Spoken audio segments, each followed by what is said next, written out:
Shri Sreejith sir, संचालिका जी, प्रधानाचार्य जी, उप प्रधानाचार्य जी, शिक्षकगण और मेरे प्यारे साथियों, 15 अगस्त स्वतंत्रता दिवस के अवसर पर हम सभी यहाँ पर एकत्रित हुए हैं और मुझे आप सभी के समक्ष स्वतंत्रता दिवस के अवसर पर अपने विचार रखने का मौका मिला है। यह मेरा सौभाग्य है। तो आप सभी को 77वें स्वतंत्रता दिवस की हार्दिक शुभकामनाएं। दोस्तों, जैसा कि हम जानते हैं, आज हमारे देश को अंग्रेजों की गुलामी से आजाद होकर 76 साल पूरे हुए हैं। 15 अगस्त 1947 को हमारे भारत देश के इतिहास को स्वर्ण अक्षरों में लिखा गया है। इसी दिन भारत के प्रथम प्रधानमंत्री श्री पंडित जवाहरलाल नेहरू ने लाल किले पर झंडा फहराया था।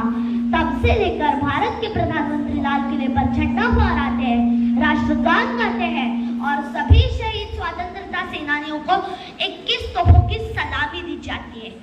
आओ झुककर करें सलाम उनको जिनके हिस्से में मुकाम आता है। आओ झुककर करें सलाम उनको जिनके हिस्से में मुकाम आता है। बहुत खुशनसीब होते हैं वो लोग जिनका लहू इस देश के काम आता है। दोस्तों, आज कोई साधारण दिन नहीं है। इस दिन को पाने के लिए हमारे स्वतंत्रता सेनानियों को कुर्बानी देनी पड़ी, अंग्रेजों का अन्याय अत्याचार सहन करना पड़ा।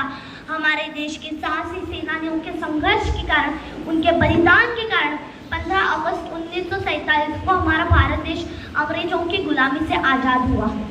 गुलामी की जंजीरों से देश को आजादी दिलाने के लिए उन्होंने अपने प्राणों की भी परवाह नहीं की। सचमुच आसान नहीं थी ये खुशियां पा लेना, आसान नहीं थी आजादी की जंग। जब पूरी दुनिया सो रही थी तभी हमारा भारत देश जाग रहा था, क्योंकि उनके दिमाग में सिर्फ एक ही सवाल था, हमें आजादी की जंग जीतनी होगी। देश को आजादी दिलाने के लिए उन्होंने अपने प्राणों की भी परवाह नहीं की।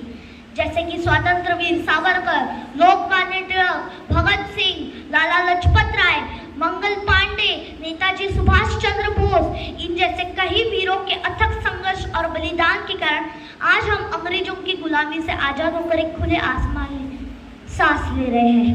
भूलने जाना भारत माँ के सपूतों का बलिदान, इस दिन के लिए हुए जो हंस हंस कर कुर्बान, आजादी की खुशियां मना के लोए शपथ की, बनाएंगे भारत देश को और भी महान, बनाएंगे भारत देश को और भी महान। हमें उन वीरों के अथक संघर्ष और बलिदान को कभी भूलना नहीं चाहिए, जिनके कारण हमें और हमारे देश को आजादी मिली है। आज हम 15 अगस्त स्वतंत्रता दिवस के अवसर पर एकत्रित हुए, तो हमें हमारे तिरंगे को, भारत भूमि को, उन वीरों वीरांगनाओं को सलाम करके शपथ लेनी चाहिए कि हम आजाद हैं। ये आजादी हम कभी छीनने नहीं देंगे, तिरंगे की शान कभी मिटने नहीं देंगे। कोई आंख उठाए हिंदुस्तान की तरफ तो उन आंखों को फिर दुनिया नहीं देखने देंगे। और सभी स्वतंत्रता सेनानियों को मेरा कोटि कोटि प्रणाम। अंत में अभी मैं कुछ गीत की पंक्तियां हमारे देश के वीरों के लिए प्रस्तुत करना चाहता हूँ। सुनो गौर से दुनिया वालों, बुरी नजर ना हम पे डाल, चाहे जितना जोर लगा लो सबसे आगे होंगे हिंदुस्तानी। हमने कहा